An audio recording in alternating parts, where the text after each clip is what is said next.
My favorite thing about my name is just how unique it is. I was named after the artist Henri Matisse.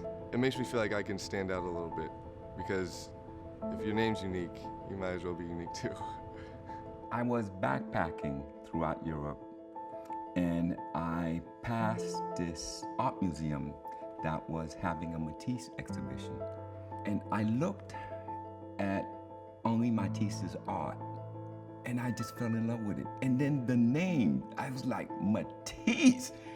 It was just like, oh no, we got that name. The name stuck with me. Matisse just always has like a huge smile on his face, always super happy. Growing up, I was the one who beat him up. He wasn't like that kind of older brother. I was the bully. I thought for the longest time he was gonna grow up to be a preacher.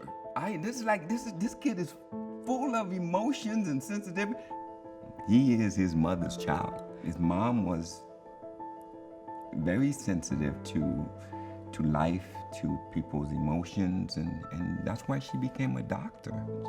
She's just how she is and how Matisse is too.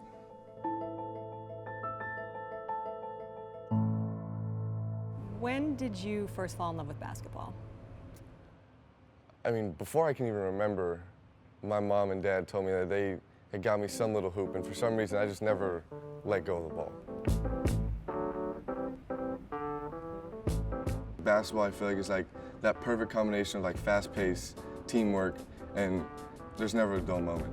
Take me back to when you made the decision about where you were going to play, because you had some options. Obviously, you grew up, you're a hometown kid. Yeah. What ultimately was the decision for you coming to UW? I mean, it was a lot went into the decision. It was hard to say. It came down to one thing. It was not an easy decision for Matisse to make, but Coach Wilmar had a lot to do with that. He knows how to communicate to the kids, specifically Matisse. But there were a lot of other extenuating circumstances that also led to the choice.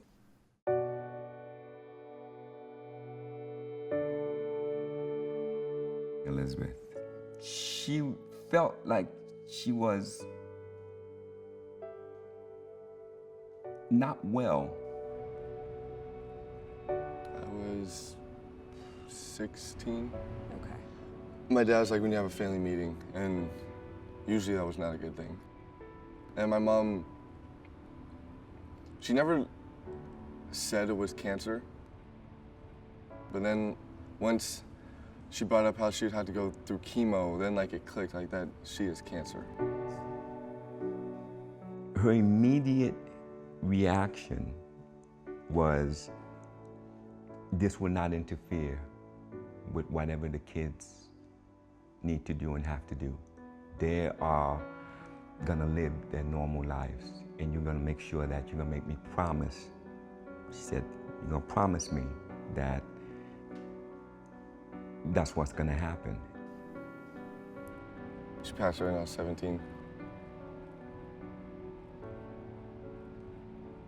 Something I'm so grateful for is I was able to have a mom that was that special. And like I used to tell her, like, Mom, I feel bad for all these other kids. She's like, why? I'm like, because they were not their mom. And she was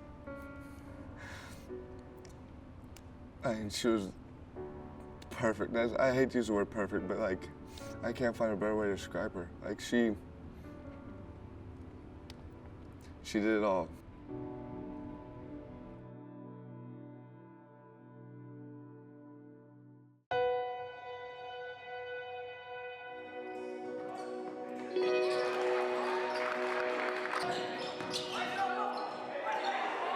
The night after she passed away, it was your senior night, it was parents' night. Walk me through what it was like to play in that game. For senior night, you walk down the court and you usually give your mom flowers, and I had to almost be carried down the court because I couldn't. It was one of the hardest things I've ever done. Matisse played that game, and he played it phenomenally. He had strength that I did not have. I didn't know any of the plays we were running. I didn't know what was even going on. I didn't know what day it was. Like, I was just trying to survive. I'd say that was the first point, like the first time I could really kind of sunk in that she had passed away. It was really hard. Was she excited for you to come to UW? Oh yeah. She grew up in Washington her whole life basically, and she loved it. And she was, I mean, we were all excited that UW even wanted me because it's such a big school.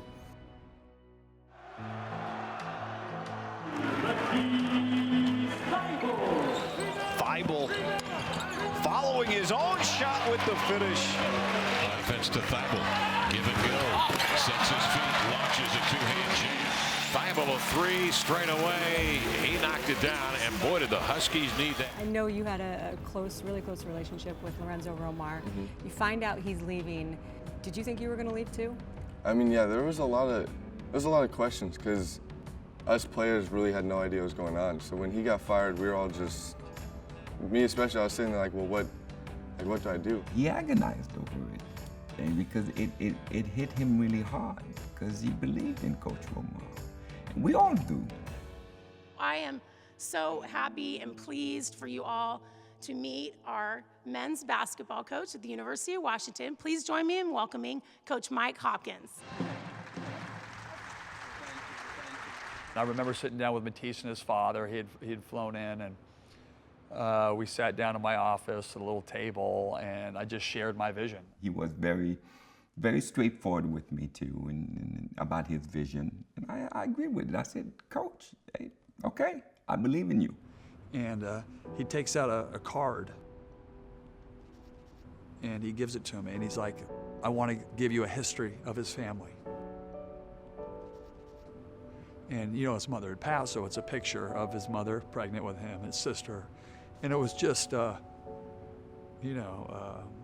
trying to build a family, and you're, as a coach, you're just struggling. You know, you're just trying to see if you got a team, and then somebody believes in you, and then he's giving you his son. So it's something that I'll have for the rest of my life. I'll have that card on my desk for the rest of my life, and probably one of the most special moments I've ever had as a coach.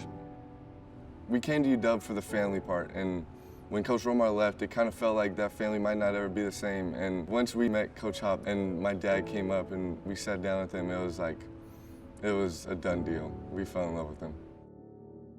For Washington, the turnaround has been spurred by what has been a swarming defense, led by the likely Defensive Player of the Year in the Pac-12, the junior Matisse Thybulle.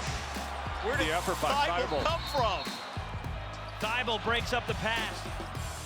Matisse has just gotten hungrier and hungrier. Look at this, look at this, look at this. So long! He's as good a defensive player I've ever had. Shot blocked by Matisse Thybulle, who saves it. You can't tell me that guy ain't Defensive Player of the Year in the Pac-12. Being named the Defensive Player of the Year was truly, truly an honor. A steal, there's three. So he's at his average and the finger roll. Coach Hop said that the way that you play defense is almost like an art form. Would you agree with that? I don't know, I can't give myself that much credit. Thybulle with those long arms. When you do things differently, people don't know how to react. So like that's part of the reason I think I get steals is because people don't expect me to react in the way I do. I mean, that's why I love basketball, that's why I love photography, because these are two ways for me to like express myself creatively, but they are so completely different. We know he loves taking pictures, he loves photography, and sometimes you've got to just let the artist paint. Why do you wear number 4? I remember like I would always ask my mom, like, Mom, what's your favorite number? She's like, number 4. I thought it was the coolest thing that she had the same favorite number all the time. So like, it obviously meant something to her. And then, like, as I got older, I just kind of adopted it as my own. And now that she's passed away, like that number just means everything to me. I know my mom's not here to be an example for me anymore, but I think that for the time I was lucky enough to have her in my life, that I learned more than I'll ever be able to understand.